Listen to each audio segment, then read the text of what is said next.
अब हम बात करेंगे इवन नंबर की। इवन नंबर क्या होता है? सबसे पहले चीज है even number. Even number, even number होता है जो टू की टेबल्स में आ सकता है, यानी टू से जो डिविजिबल नंबर्स होते हैं वह क्या होता है? इवन नंबर होता है। तो टू से डिविजिबल एग्जांपल्स में अगर तौर पे देखा जाए तो 2, 4, 6, 8, 10, ऐसे बहुत सारे नंबर हो सकते हैं। इन्फिनिटी तक हम नंबर एक एक अल्टरनेट करके छोड़ दें तो आपके नंबर्स क्या हो जाएंगे? इवन नंबर्स होगा। इवन नंबर वही होगा जो टू के टेबल्स में आ सकते हैं, यानी डिविजिबल वही टू। और ऑड नंबर होता है जैसे 2, 3, अगर बात करें ऑड नंबर की, इसकी ऑड नंबर। ऑड नंबर क्या होगा? जो टू के टेबल में नहीं आता, और टू के टेबल में नहीं आता तो हमारा वन की एक क्या टू के टेबल में नहीं आता? 3, 5, 7, 9, 11 डॉट डॉट, ये भी इन्फिनिटी तक जाएगा अगर एक एक अल्टरनेट नंबर को हम छोड़ दें तो इवन नंबर होता है जो टू के टेबल्स में आता है, वह इवन नंबर्स होता है, यानी टू के डिविजिबल होता है। और जो नंबर टू से डिविजिबल नहीं है वो ऑड नंबर होता है। अब हम बात करेंगे किसकी? प्राइम नंबर की। तीसरा है हमारे पास प्राइम नंबर। अब देखो प्राइम नंबर वही होगा, प्राइम नंबर यानी a number having two factors होता है, जिसको कहा जाए कि प्राइम नंबर होता है जिसके सिर्फ दो फैक्टर्स हो, वही क्या होगा? Prime number. यानी a number having, a number having, a number having two factors. कितने factors? Two factor. Two factor में से अब कौन सा? एक तो वन और दूसरा itself. Two factor one and itself number, itself number. वो चीजें कहा सकता है, यानी कोई भी नंबर जिसके सिर्फ दो ही फैक्टर हो, और दो फैक्टर क्या क्या हो सकता है उसका? एक तो वन और दूसरा वो खुद नंबर अगर फैक्टर है उसका तो वह क्या होगा? प्राइम नंबर होगा। यानी प्राइम नंबर जैसे एग्जांपल में कहा जाए कि वन क्या प्राइम नंबर है? तो नहीं। क्यों वन का प्राइम नंबर क्यों नहीं है? क्योंकि वन का एक ही फैक्टर है, वन। और प्राइम नंबर होता है जिसके सिर्फ दो फैक्टर हो, तो वन हमारा प्राइम नंबर नहीं होगा। एग्जाम्पल में अगर टू देखा है तो टू जो होता है, टू के दो फैक्टर्स है, क्योंकि टू वन से भी कट सकता है और टू टू से भी कट सकता है। इसका मतलब इसके सिर्फ दो ही फैक्टर, बाकी किसी नंबर से ये डिवाइड नहीं हो सकता है, इसलिए टू क्या होगा? हमारा पहला प्राइम नंबर होगा। ठीक है। तीसरा अगर थ्री की बात किया जाए तो थ्री भी वन से डिवाइड हो सकता है और टू से डिवाइड हो सकता है, बीच में किसी नंबर से और डिवाइड नहीं होगा, तो हमारा क्या होगा? थ्री हो जाएगा। अगर फोर की बात करें तो फोर देखो वन से भी डिवाइड हो सकता है, फोर से भी डिवाइड हो सकता है, और एक नंबर टू से भी हुआ क्या हो सकता है? फोर डिवाइड हो सकता है, इसलिए फोर क्या होगा? Even number, sorry prime number नहीं होगा। ठीक है। सिर्फ जिसके दो फैक्टर्स होंगे वही हमारा क्या होगा? प्राइम नंबर होगा। तो 2, 3, 5, 7, 9, 9 हमारा प्राइम नंबर नहीं होगा। वह इव और नंबर तो है लेकिन प्राइम नंबर्स नहीं होगा, क्योंकि वह वन से भी डिवाइड हो सकता है, थ्री से भी डिवाइड हो सकता है और नाइन से भी डिवाइड हो सकता है। तो इसके तीन फैक्टर्स हो गए, तो जिसके सिर्फ दो फैक्टर्स हो वही हमारा क्या होगा? प्राइम नंबर्स होगा। तो अगर हम देखें 2, 3, 5, 7, 11, 13, 17, 19, ऐसे बहुत सारे नंबर्स हो सकते हैं। ठीक है। बहुत सारे नंबर्स प्राइम नंबर हो सकते हैं। अगर इन्फिनिटी तक देखा जाएगा तो बहुत ही क्या होंगे? प्राइम नंबर्स हो सकते हैं। अब हम बात करेंगे इसमें प्राइम नंबर में सबसे छोटा प्राइम नंबर की बात किया जाए तो सबसे छोटा प्राइम नंबर क्या है? सबसे छोटा प्राइम नंबर क्या होगा? टू होगा। और दूसरी चीज, एक क्वेश्चन यहाँ से एक और क्वेश्चन पूछा जाता है कि इवन प्राइम नंबर कौन सा है? तो इवन प्राइम नंबर जो होगा, बाकी सारे प्राइम नंबर ऑड होते हैं लेकिन टू जो होता है हमारा इवन भी होता है और वह प्राइम नंबर भी होता है। बाकी कोई भी इवन नंबर प्राइम नहीं होता। तो हमें सबसे पहले पूछ दिया कि इवन प्राइम नंबर बताओ, तो इवन प्राइम नंबर क्या होगा? टू होगा। इसके अलावा और कोई नंबर नहीं हो सकता इवन। बाकी और सारे नंबर्स क्या होते हैं? देखिए ऑड होता है, लेकिन टू क्या है? हमारा इवन भी है और ये प्राइम भी है। और सबसे स्मॉलेस्ट प्राइम नंबर है, यानी लीस्ट प्राइम नंबर अगर पूछता है तो वह टू होगा, और इवन प्राइम नंबर पूछता है तो भी टू होगा। ठीक है। दो क्वेश्चन यहाँ से, लीस्ट प्राइम नंबर तो टू और इवन प्राइम नंबर और भी टू होगा। बाकी कोई इवन प्राइम नंबर नहीं हो सकता। छोटा तो यहीं से शुरू हो रहा है। अच्छा, वन हमारा प्राइम नंबर नहीं है क्योंकि उसका सिर्फ एक ही फैक्टर्स है। ठीक है, इसलिए वो प्राइम नंबर नहीं होगा। ठीक है ना। अब हम बात करें अगर 1 से लेके 1 से लेके 50 तक, कहाँ से 1 से लेके 50 तक टोटल प्राइम नंबर होता है 15। 1 से लेके 50 तक के बीच में 1 से लेके 50 तक नंबर के बीच में टोटल होंगे 15 प्राइम नंबर।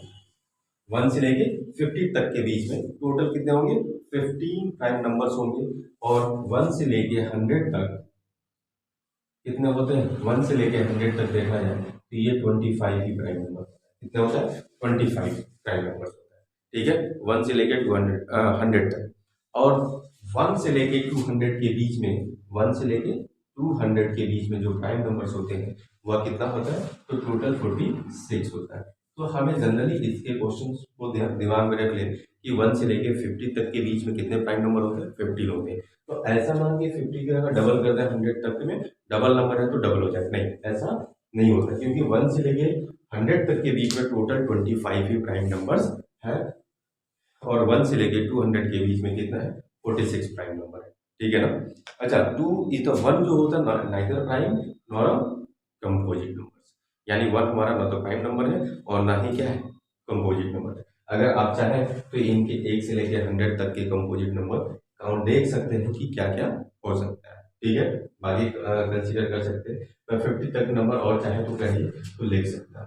जैसे 19 के बाद जो होता है सीधा आता है 23, 29 और क्या क्या नंबर हो सकता है 29 और 30, 31 होगा, 31 भी हो सकता है 31।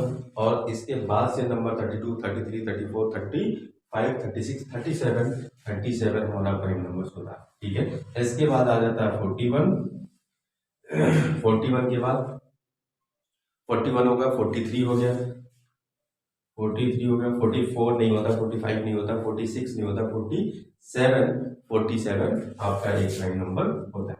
ठीक है, तो अब काउंट करके देखिए कि 1 2 3 4 5 6 7 8 9 10 11 12 13 14 15, तो ये हमारे पास 50 तक टोटल प्राइम नंबर है, कितने 15 नंबर। ठीक है, अब हम ये तो हमारे नंबर पास आ गए प्राइम नंबर की बात करते हैं। ठीक है, अब दूसरी चीजें हम इसमें बात करेंगे को प्राइम नंबर की। कौन से प्राइम नंबर की, को प्राइम नंबर। अब को प्राइम नंबर क्या होता है, यानी दो नेचुरल नंबर जिसका कॉमन फैक्टर क्या हो 1, यानी दो नंबर ऐसे हमें बताने हैं जिनमें से कोई भी कॉमन फैक्टर नहीं है, तो वह क्या कहलाएगा को प्राइम नंबर। चौथा अगर देखा जाए तो को प्राइम नंबर क्या होगा, यानी two natural number having the common factor 1, यानी टू नेचुरल नंबर हम लिख सकते हैं two natural number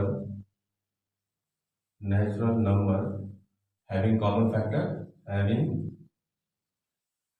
common factor 1, या सिर्फ कॉमन फैक्टर एक ही 1 हो, इसके अलावा कोई भी कॉमन फैक्टर ना हो। जैसे हमने कोई एग्जांपल ले ले 2 और 3 ले, 2 और 3 ये क्या है 2 और 3 को प्राइम नंबर्स हो गए, यानी ये दोनों नेचुरल नंबर है और दोनों में कॉमन फैक्टर क्या है 1। अब आप एक बात करें 3 और 4 ले सकते हैं, 4 और 5 ले सकते हैं। ठीक है, तो हम कोई भी कंसेक्यूटिव नंबर्स ले लें वो हमेशा क्या होता है को प्राइम नंबर। को प्राइम नंबर होगा जिनका कॉमन फैक्टर क्या हो 1। दो नंबर ले लो जिनका कॉमन फैक्टर अगर 1 आ रहा है तो वह को प्राइम नंबर। और हर एक कंसेक्यूटिव नंबर्स क्या होता है को प्राइम होता है, हर एक कंसेक्यूटिव नंबर्स क्या होगा को प्राइम नंबर होता है। अब हम ये भी बात करें कि अगर मान लो 5 ले लिया और दूसरा 9 ले लिया तो ये भी क्या होगा को प्राइम, ये कंसेक्यूटिव नहीं है। कोई जरूरी नहीं कि सिर्फ कंसेक्यूटिव तो होगा ही होगा, यानी टू कंसेक्यूटिव नंबर ऑलवेज को prime, to consecutive number is always को प्राइम, बट कंसेक्यूटिव नहीं है। अलग अलग नंबर हमें देखना पड़ेगा। मान लो दो अलग अलग नंबर दिया गया है कंसेक्यूटिव ना हो तो उनमें हमें चेक करना पड़ेगा कि उनके अंदर कोई कॉमन फैक्टर तो नहीं है। अगर कॉमन फैक्टर कोई नहीं है तो इसका मतलब वो दोनों क्या होगा को प्राइम होता है। ठीक है, अब ट्विन प्राइम की बात करेंगे। ठीक है, को इसके बाद हमारे पास पांचवा ट्विन प्राइम। तो ट्विन प्राइम क्या होता है, ट्विन प्राइम का मतलब दो प्राइम नंबर जिनके बीच का डिफरेंस क्या हो 2, दो प्राइम नंबर जिनके बीच का डिफरेंसेस क्या हो, 2 हो, वह क्या कहलाएगा, ट्विन प्राइम नंबर होगा। जैसे 2 और 3 की बात करें, 2 और 3 की बात करें, 2 और 3 इनका डिफरेंस देखा जाए, डिफरेंस देखिए 3 माइनस 2 इज 1 है, तो ये को प्राइम नहीं होगा, ये हमारा को प्राइम नहीं होगा। क्यों नहीं होगा, क्योंकि इनके बीच का डिफरेंस 2 नहीं है। तो हमें दो प्राइम नंबर तो लेना है, लेकिन उनका डिफरेंस क्या होना चाहिए, 2 का होना चाहिए। तो 2 प्राइम है, जैसे 3 और 5 ले लो, ये क्या है, इनका डिफरेंस 2 का है, तो ये को प्राइम नंबर होगा। ठीक है, दूसरा हमारे पास 5 और 7 है, ठीक है, 11 और 13, ठीक है, तो ये हमारे पास क्या कहलाएगा, ट्विन प्राइम नंबर्स होंगे। कौन से prime number, twin prime number. Twin prime number यही होता है जिनका यानी 2 prime number having common difference 2, यानी दो प्राइम नंबर जिनका कॉमन डिफरेंस क्या होना चाहिए, 2 का होना, मतलब उनके अंदर जो था माइनस करके 5 माइनस 3 2 है, 7 माइनस 5 क्या है, 2 है, 13 माइनस 11 क्या है, 2 है। तो इसका मतलब इनका डिफरेंस है दो प्राइम नंबर जिनका डिफरेंस क्या हो, 2 का हो, तो वह क्या कहलाता है, ट्विन प्राइम नंबर। ठीक है, ट्विन प्राइम नंबर्स होंगे। करेंगे 6 की कंपोजिट नंबर, कौन सा, कंपोजिट नंबर। ठीक है, तो कंपोजिट नंबर्स हमारे क्या होंगे, कंपोजिट नंबर जो होता है जिनके दो से ज्यादा फैक्टर्स हो। कंपोजिट नंबर होता है जिसके दो से ज्यादा फैक्टर्स हो, वो क्या कहलाएगा, कंपोजिट नंबर। जैसे प्राइम नंबर होता है जिसके सिर्फ दो ही फैक्टर हो, कौन कौन सा, एक तो 1 और इटसेल्फ नंबर, खुद वो नंबर होना चाहिए और एक 1 होना चाहिए, तो वही वो क्या होगा, प्राइम होता है। और कंपोजिट में इसका जिसके दो से ज्यादा फैक्टर्स हैं वह क्या होगा, जिसके दो से ज्यादा फैक्टर्स हो गए वह हमारा क्या कहलाएगा, कंपोजिट नंबर। अब जैसे 1 से लेके 1 से चेक किया जाए तो 1 का तो एक ही प्राइम, एक ही फैक्टर, 2 का दो फैक्टर है 1 और 2, 3 का दो फैक्टर है 1 और 3, 4 का 1 भी फैक्टर है, 2 भी फैक्टर है और 4 भी फैक्टर है। इसका मतलब 4 इज द कंपोजिट नंबर। ठीक है, 5 के सिर्फ दो फैक्टर 1 और 5, तो 5 हमारा कंपोजिट नंबर नहीं होगा। 6 की बात किया जाए तो 6 1 से भी डिवाइड हो सकता है, 2 से भी डिवाइड हो सकता है, 3 से भी डिवाइड हो सकता है और 6 से भी डिवाइड। तो ये 6 जो होगा 4 नंबर से डिवाइड हो सकता है, मतलब 6 के 4 फैक्टर्स। 6 के कितने फैक्टर हैं, 4 फैक्टर है, इसलिए वो क्या होगा, कंपोजिट नंबर होगा। जिसके दो से ज्यादा फैक्टर्स हैं तो वह कंपोजिट नंबर्स क्या रहता है। ठीक है, 4 6 8 9 10 12 14 50, ये हमारे क्या कहलाए, कंपोजिट नंबर्स कहलाए। ठीक है, तो ये हमारे पास नंबर्स के बारे में देखेंगे। अब हम इसके बाद